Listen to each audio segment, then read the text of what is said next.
in Ukraine and the domestic policies and the approach over Ukraine, and they are tackling the refugee crisis. Is the government doing enough? Criticism on all sides of the House that there is just simply not the proper processes in place, and the UK government isn't doing enough to take refugees. And then there's something else that's bubbling up after the Prime Minister, along with the President of the United States, Joe Biden, and of course the European Union, everyone announcing plans to reduce or stop dependence on Russian energy supplies. Boris Johnson saying that the UK will wind down its imports of Russian oil by the end of the year. But that does have a knock-on effect for consumers. And I think there could be questions from Sir Keir Starmer today in the Commons about energy security and the cost of living. And as these sanctions come into effect, how might that affect people at home? Just to give you a bit of a taster on it, the Resolution Foundation, which is a think tank which focuses on these issues, this week predicted the rise in global oil and gas prices could push inflation to above 8%, causing average incomes to fall by 4%. And that could be thousands of pounds a household of cost of living crisis. So big questions about how this could affect everyone at home. So I wonder if Keir Starmer might go on that as well. And Beth, Ireland have apparently accepted 2,500 refugees so far. A pretty different figure from England's 760. Yeah, that's right. As of yesterday, Ireland had taken 2,123 Ukrainian refugees. Now, that's because Ireland is part of the European Union, and that bloc of countries has decided to bring forward temporary protection measures, allowing Ukrainians to enter visa-free into their countries as refugees and stay for up to 3 years. Now, the issue in the UK is that the government don't want to do that. Priti Patel has talked a lot, the Home Secretary, about the need to screen people coming in. That has been deeply controversial, unpopular with many of their own MPs, and it's meant that people are having to go through a lot of paperwork and jump through a lot of hoops to get a visa to enter the UK, and the government under pressure to change that system.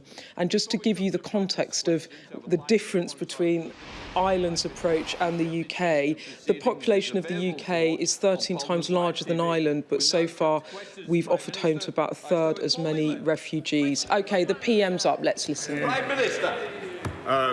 Mr. Speaker, thank you. Never before has this House listened to an address like the one given yesterday by President Zelenskyy.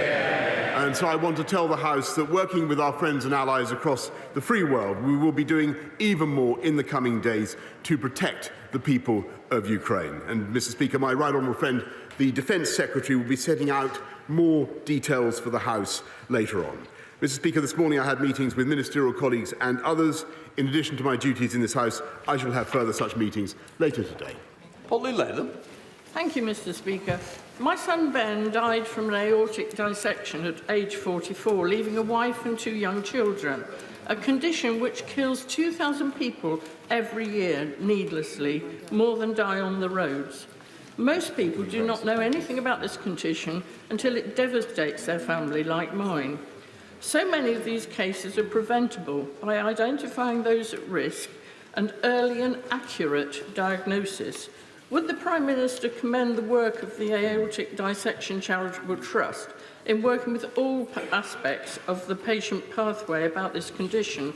And in particular, will he commit to public funding for research into the diagnosis of aortic dissection and into genetic screening for it? Prime Minister.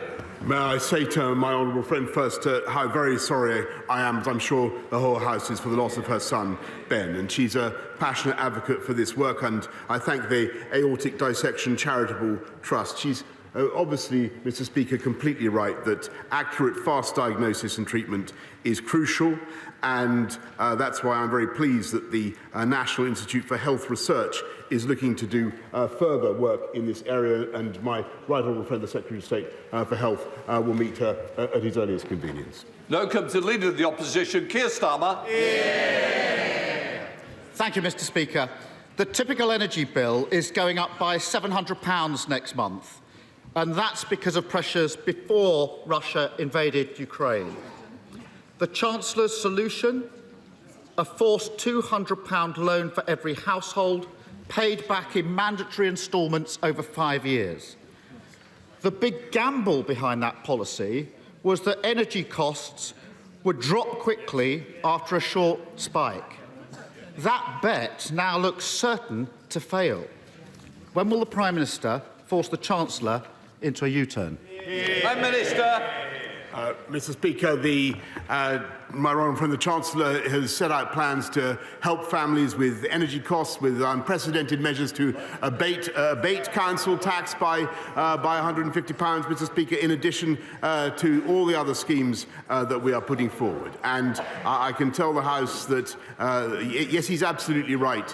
That we need to meet the long-term impacts of the spike in energy prices, and that's why I will be setting out an energy independence plan for this country, Mr. Speaker, in the course of the next few days to ensure that we undo some of the damage of previous decisions taken, not least by the Labour government, to invest in not to invest in nuclear, Mr. Speaker, and so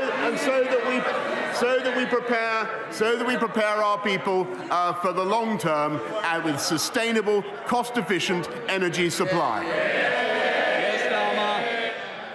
Mr. Speaker, I don't think the Prime Minister understands the mess he's in. Working families are facing a £700 spike in April. They won't even receive their £200 loan from the Chancellor until October. The wholesale price of oil and gas is now ballooning. So, by October, when the loan finally comes in, household bills are set to shoot up by another £1,000. It's a total mess.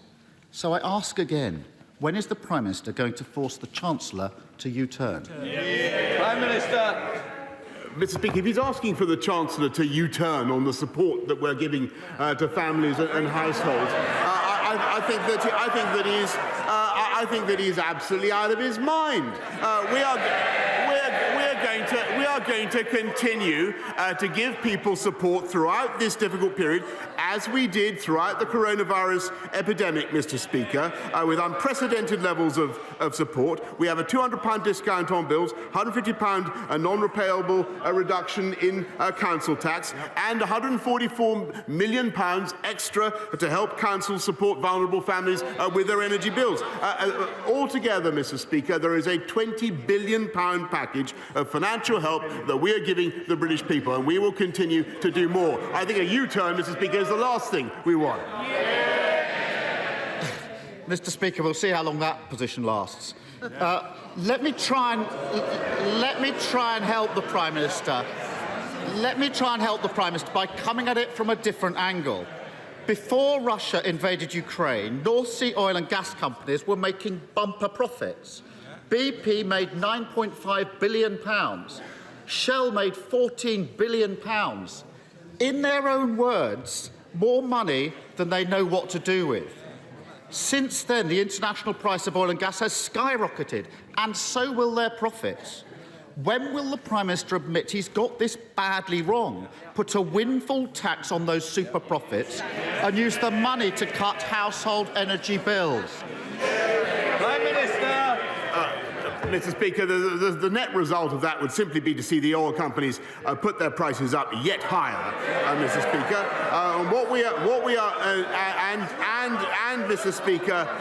Mr. Speaker, make it more difficult for them to do what we need them to do, and which I think, by the way, Mr. Speaker, they are doing very responsibly at the moment, and that is divesting from dependence on Russian oil and gas. And that is the way forward for this country. It is to take a sober, responsible approach, end our dependence on hydrocarbons altogether, and particularly Russian hydrocarbons. And we are taking steps to rectify some of the mistakes made by the Labour government and have a long-term, sustainable, independent energy supply policy. That's what this country needs.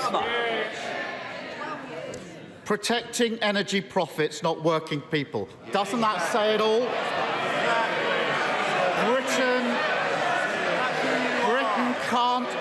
Britain can't afford another crisis like this. We need to improve our long-term energy security.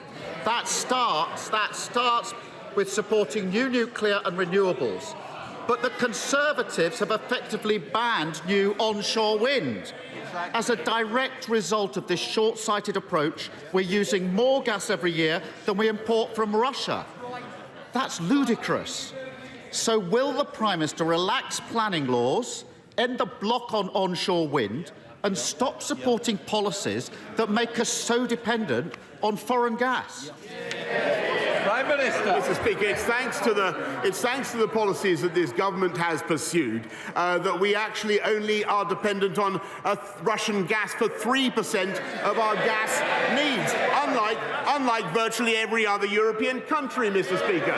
It's thanks to the massive investment that we've had in renewables, Mr. Speaker, that we are, as I've said many times in this House, the Saudi Arabia of wind power, producer of more offshore wind than virtually any other country in the world, Mr. Speaker.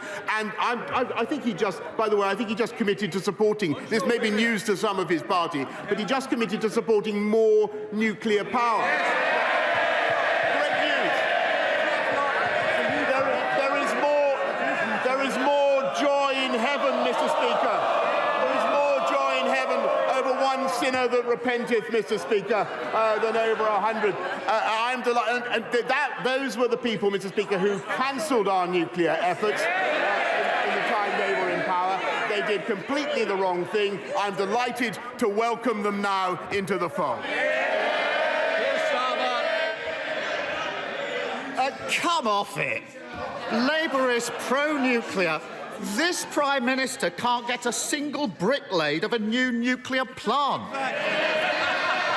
Energy security isn't just about supply. It's also about reducing demand. Our housing stock is the least efficient in Europe. That's why Labour set out a plan to upgrade the 19 million British homes that desperately need it within a decade, saving families £400 on their energy bill and cutting UK gas imports by 15%. Whereas all the government have is a failed policy. Taking all their announcements together, it will take 75 years to deliver the upgrades that we need. That's a lifetime when we need urgent action. When is the Prime Minister going to get on with it? Prime Minister. Well, Mr. Speaker, I just remind the House that under the Labour government, our nuclear output fell from, I think, about 25% to about 10% of our energy needs. As I recall, it was because of the decisions that they took. We're now going to rectify it, Mr. Speaker, and we're helping households. He asked about the cost of energy bills. We're helping households with the cost of energy bills to the tune of £9.1 billion. Now, why can this government afford to do that? Why can we afford to put huge quantities of taxpayers' money into supporting households and their energy costs? I'll tell you why, Mr. Speaker. It's because we've got the fastest growth in the G7. And don't forget that if we'd listened to Captain Hindsight, we'd have stayed in lockdown and we'd have never achieved it, Mr. Speaker. 12 years in power, that's the best he can do. The Ukrainian people, Mr. Speaker, the Ukrainian people are fighting for democracy. We must stand with them. That means taking the toughest possible measures against Putin. And let's be honest, there will be costs here at home. We can withstand those costs, and we must, by using a windfall tax to keep bills down for working people. By starting a new era of energy policy, never again at the mercy of a dictator, supporting new nuclear after years of neglect, sprinting on renewables, including onshore wind, and an urgent national mission to upgrade homes, ending years of dither and delay. So why is the Prime Minister offering the same failed energy policy that cast us into the security crisis and allowed bills to rocket? Mr. Speaker, Sorry, Prime Minister. I want to hear the answer, but also standing up's not going to catch my eye. In fact, it's got the opposite effect on me. Prime Minister. Mr. Speaker, what we are junking is the failed energy policies that left us without enough nuclear power, Mr. Speaker. And what we are going to do is go forward with policies that allow this country to be independent in our energy supply, maximising renewables, Mr. Speaker, making sure that we use transitional hydrocarbons and going for nuclear as well. As I say, I'm overjoyed that Labour now seems to occupy that position. But what we will also do, Mr. Speaker, and here he has been supportive, is make sure that as a House of Commons we work together to maintain our opposition to Vladimir Putin's vile war in Ukraine. And there, together with the toughest possible economic sanctions, by maintaining our military support for the people of Ukraine, I have no doubt that though there will be dark days ahead and difficult times, Mr. Speaker, we will come through it stronger. And I have no doubt that Vladimir Putin will fail and we will succeed in restoring a sovereign and independent Ukraine. Thank you, Mr. Speaker. For over 2 decades, Thames Water has been trying to build a reservoir in my constituency that would be over 30 metres high and cover the equivalent of over 2,500 football pitches. This has been a shadow over the local community, who don't think they've proven the need for this proposal. Does my right honourable friend agree that if a company seeks to do something like this, it has to show why it's needed, why it's better than the alternatives, and what the environmental impact will be? They can't behave as though it's inevitable, whether the local community want it or not. Prime Minister. Well, Mr. Speaker, I thank my honourable friend. He's a fantastic champion for his constituents in Wantage. As I understand it, the decision on the Abingdon Reservoir has not actually been made, but we would expect Thames Water to consult further on the proposal, and I know that they will have heard the points that my honourable friend has rightly made. We now come to SNP leader Ian Blackford. Thank you, Mr. Speaker. We are now 14 days into Putin's war, and in that time I've generally tried to work constructively with the UK government, and I will continue to seek to do this. However, nobody should support this government when it comes to the response to the refugee crisis. 760 visa approvals in 2 weeks is disgraceful. In that time, Poland has taken over 1.2 million refugees. Hungary has taken over 190,000 refugees. Germany has taken over 50,000 refugees. Italy, over 7,000 refugees. Ireland, a country of just over 5 million people, has given sanctuary to 3 times as many refugees as the United Kingdom. These numbers don't lie. They tell a devastating truth. Does the Prime Minister find it acceptable that his Home Secretary has overseen one of the slowest, most bureaucratic and incompetent refugee responses in the whole of Europe? Prime Minister. Mr. Speaker, I think everybody sympathises with the plight of refugees, and this government wants to do everything we can to welcome them, and that is indeed what we are doing. And the numbers are almost 1,000 as I speak to him today, and they will rise very sharply, Mr. Speaker. They are uncapped. We expect those numbers to rise to in the region of the hundreds of thousands. As Vladimir Putin doubles down in his attacks, we will go further, Mr. Speaker, and there will be routes by which the whole country can offer a welcome to people from Ukraine, vulnerable people fleeing from Ukraine. And my right honourable friend, the Secretary of State for Levelling Up, will be setting out that route in the course of the next few days. This government has a proud record. We've done more to resettle vulnerable people than any other European country since 2015. Ian Blackford. I don't think the Prime Minister understands the scale of the challenge or the urgency. These are people fleeing war crimes, torn apart from their families as their homes are shelled, and the Home Secretary is blocking them with endless paperwork. This isn't just incompetence, this is ideology. In the face of the biggest refugee crisis in Europe since the Second World War, the UK government won't set aside the hostile environment. And by the way, we're seeing the hostile environment this afternoon. They might quieten down a bit. We've seen this too many times from a Tory Home Office. The Windrush scandal, the go-home vans, the inhumane Nationality and Borders Bill. The UK Home Office is raising barriers and bureaucracy when we should be offering care and compassion. Prime Minister, do not let the history of failure repeat itself. Scotland stands ready to offer sanctuary and refuge. So will the Prime Minister join with the rest of the European continent and waive the visa restrictions for refugees fleeing war in Ukraine? Prime Minister. Mr. Speaker, this country has an unparalleled record. And look, just since I have been Prime Minister, look at the numbers we've taken from Afghanistan, from Hong Kong. Mr. Speaker, he lectures the Home Secretary. This is a government unlike any other. The Prime Minister, the Deputy Prime Minister, the Home Secretary are directly descended, Mr. Speaker, from refugees. And we understand how much refugees have to give to this country, and we understand how much this country has to gain from welcoming refugees. And we will be generous, and we are being generous, Mr. Speaker. And what we are doing is making sure that in those neighbouring countries, the UK is out in front, giving the humanitarian assistance. And we are in every capital, Mr. Speaker.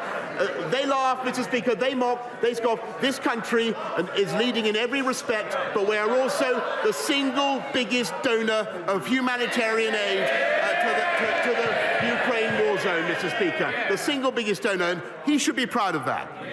Julian Smith. Thank you, Mr. Speaker. I commend the Prime Minister's response to this Ukrainian crisis, but I think people across the country are genuinely concerned on our response on refugees, on the bureaucracy, on the tone of our response. He's shown with vaccines that government change really comes from the very top. Please can I urge him to look at again on resetting our policy and taking control of a more humane approach to those women and men fleeing from Ukraine. I thank him very much. He will have. I thank him very much. I thank him for all the work that he does in this area. But I hope he will have heard what I've just said in my earlier answer to the leader of the SNP, which is, Mr. Speaker, that this government is, I think, unlike any other in our understanding of what refugees can give and the benefits to this country. And we've done more than any other to resettle vulnerable people since 2015.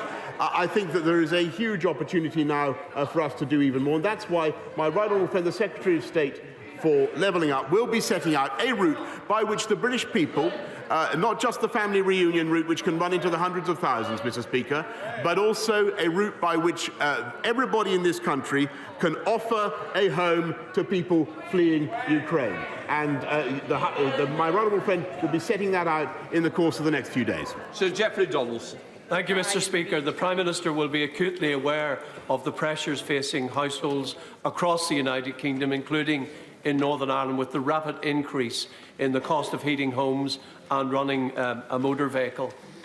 Heating a home has more than doubled for many households in Northern Ireland in recent weeks.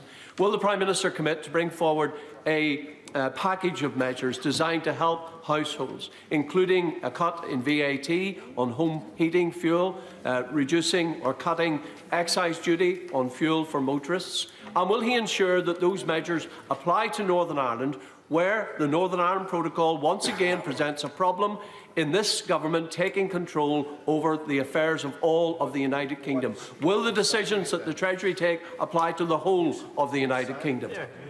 Prime Minister. Mr. Speaker, we will make sure that we do everything to support the people of the whole of the United Kingdom, including Northern Ireland, and we've already extended a further £250 million to help the people of Northern Ireland with the costs of living, particularly heating. As he knows, excise on fuel has been frozen for the last 12 years, and we will ensure that the people of Northern Ireland continue to be protected, along with everybody in the UK, from the cost of living crisis. But the House should be in no doubt that the pressures on energy will continue. We need a pan-UK solution, and that's what we're going to be setting out. John Stevenson.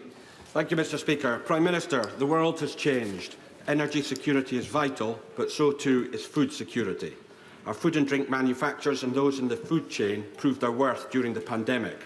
Given the importance to our country of this sector and the need to ensure its competitiveness, its resilience and a high degree of self-sufficiency, will the Prime Minister now take the opportunity to review many of the proposed regulatory burdens, such as HFSS and the promotional and marketing restrictions, which could adversely affect this important sector at this critical time? Prime Minister.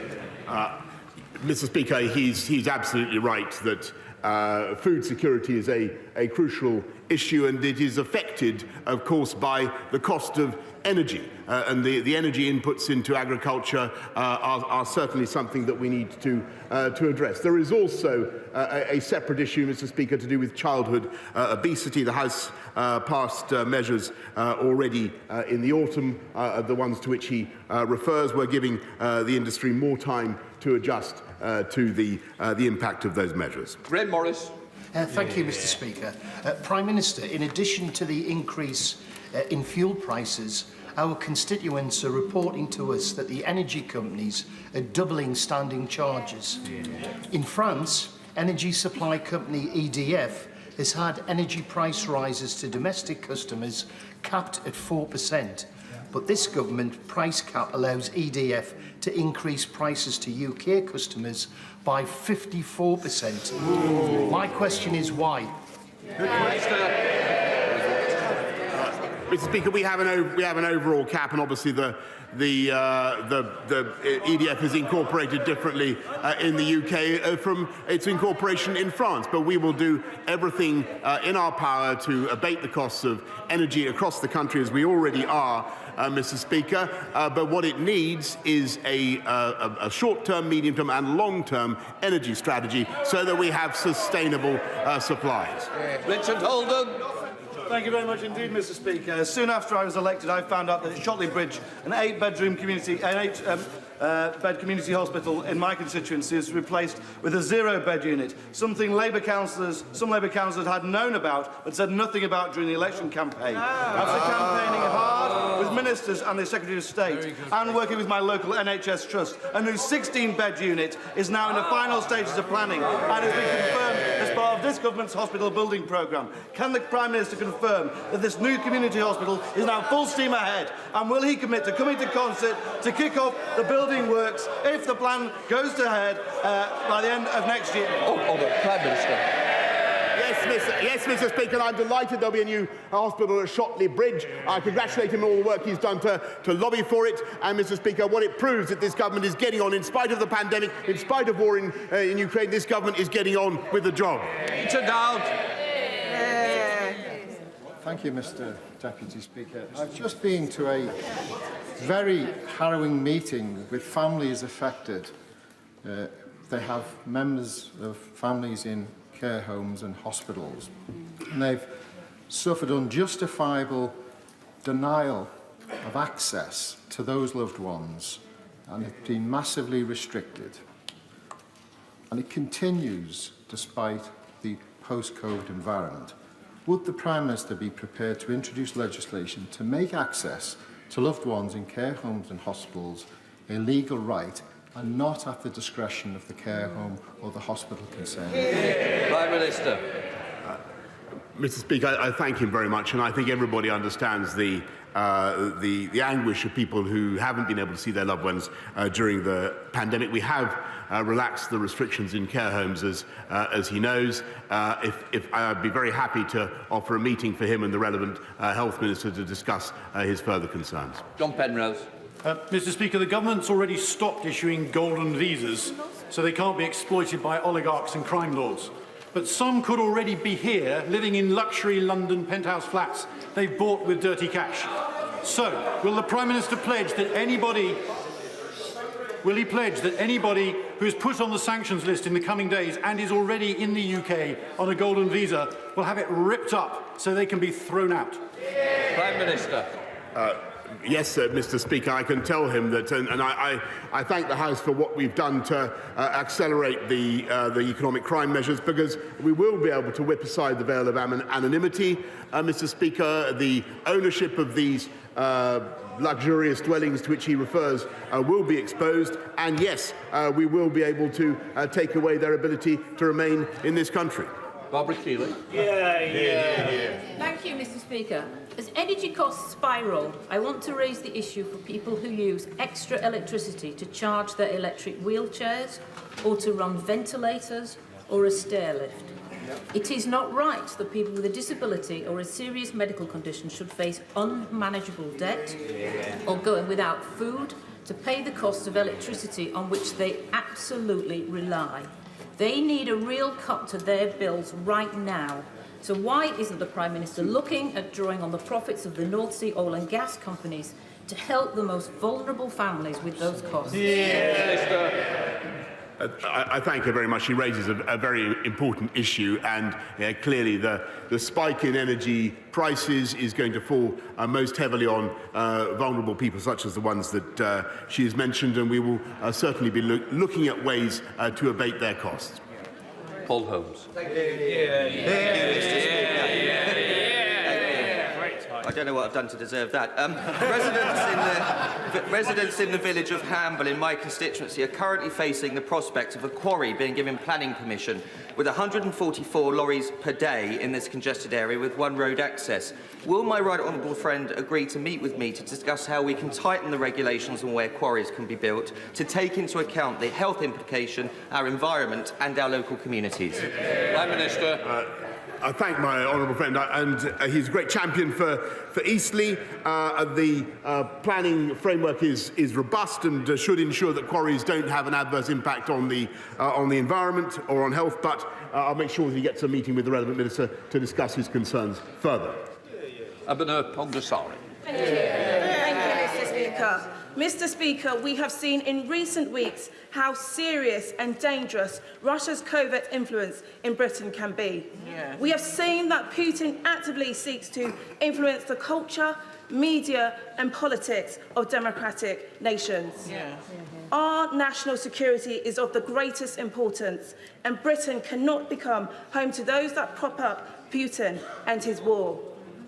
With that in mind, has the Prime Minister ever overruled security service advice when appointing a peer to the other place? Prime Minister.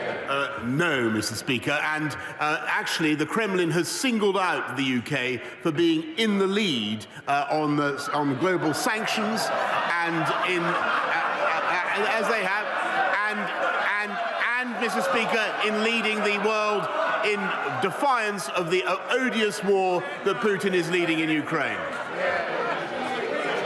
Greg Clark. Yesterday, President Zelenskyy drew on the words of Churchill in this chamber. And as we salute the courage of the people of Ukraine, it reminds us that we can meet in freedom today only because of the courage of a generation of men and women who, in the Second World War, defended us from annihilation. Among them is my friend, Flight Lieutenant Colin Bell, DFC, who flew his de Havilland Mosquito in 50 missions over Nazi Germany. Colin Bell is with us today. On Saturday, he celebrated his 101st birthday. Will the Prime Minister join me in wishing Colin a very happy birthday and thanking him for what he did for allowing us to be here today? Mr. Speaker, I think the whole House will want to join me in thanking him and wishing Colin Bell a very happy 101st birthday. Brendan O'Hara. Thank you, Mr. Speaker. People across these islands have displayed remarkable generosity, including in Argyll and Bute, where Oban Helps Ukraine have been overwhelmed by donations of money, of clothes and of offers of shelter. Sadly, this government's reluctance to allow fleeing women and children to come here lags far behind the desire of the people here to provide them with a roof and a bed. Doesn't the Prime Minister fear that when this war is concluded, and despite whatever else it may have done, that his government will stand accused of lacking the one thing the Ukrainian people needed most, basic humanity. Prime Minister.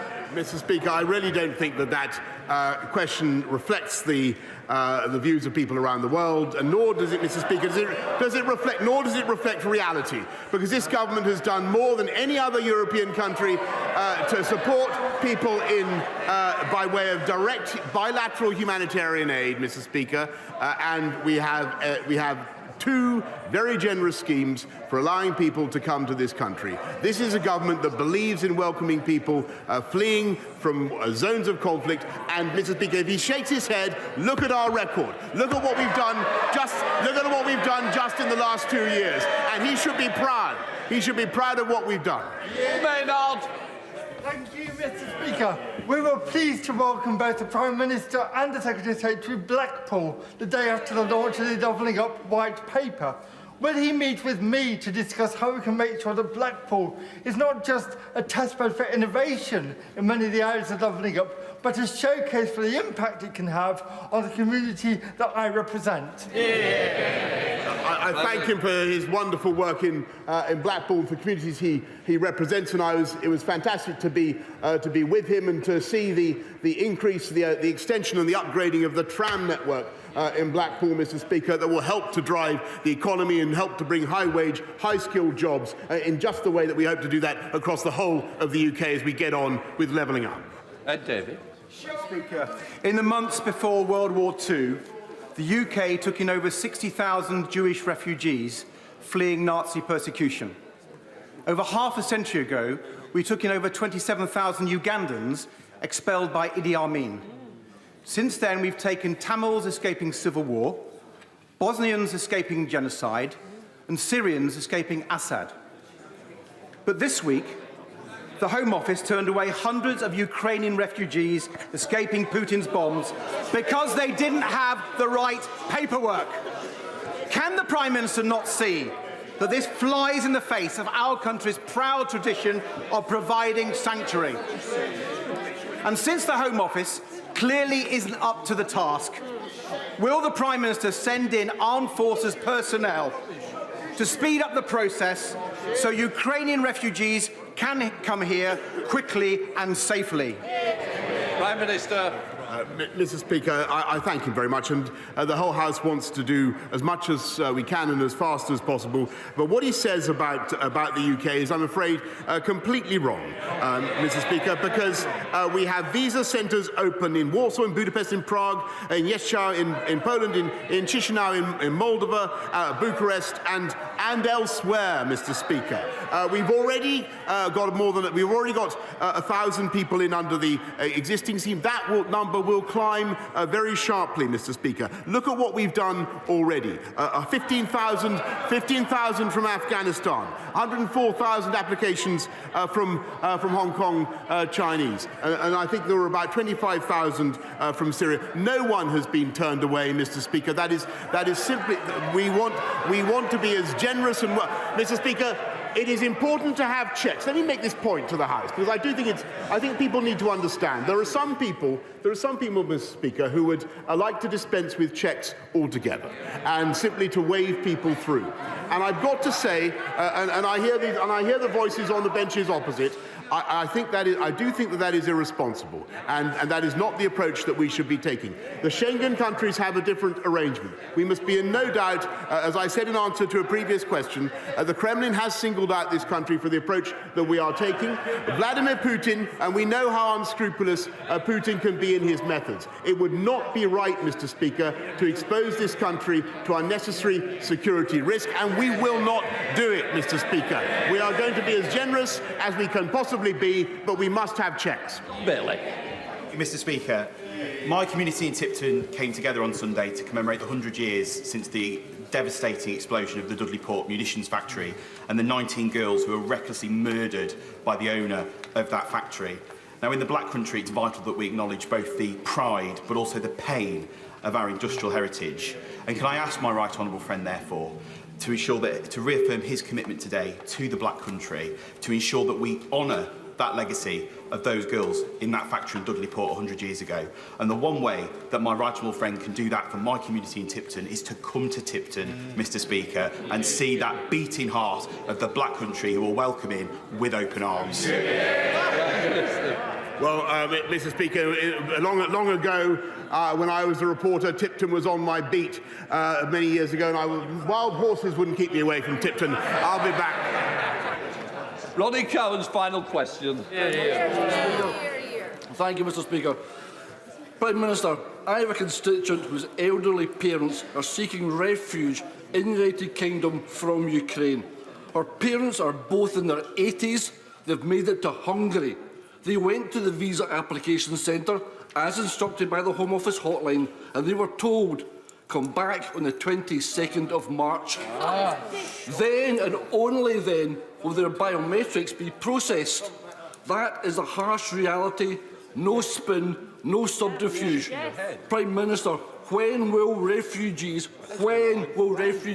from the Ukraine be welcome into the United Kingdom? Prime Minister. Listen, I thank you. If you'd be kind enough, I'd be grateful if he'd pass me the details of the case that he mentions, and I'd be happy to give it to my right honourable friend. We are moving heaven and earth, Mr. Speaker, because we understand the value to this country of refugees. We also understand the imperative of helping people fleeing a war zone in terror, and that's why the people of this country want to open their arms, and we are going to help them to do it, Mr. Speaker, with a new humanitarian route in addition to the family reunion route that we have already set out. That family reunion route alone, Mr. Speaker, could bring hundreds of thousands of people here, and I think the whole House understands that. We will do even more through the new humanitarian route. That's the end of Prime Minister's questions. Please leave quietly. All right, John.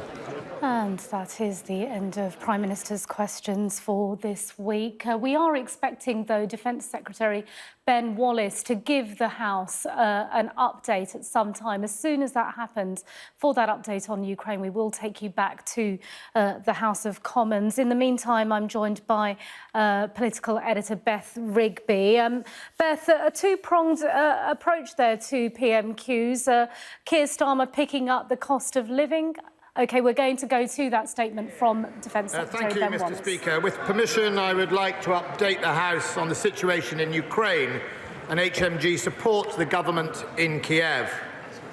Mr Speaker, the situation on the ground is grave.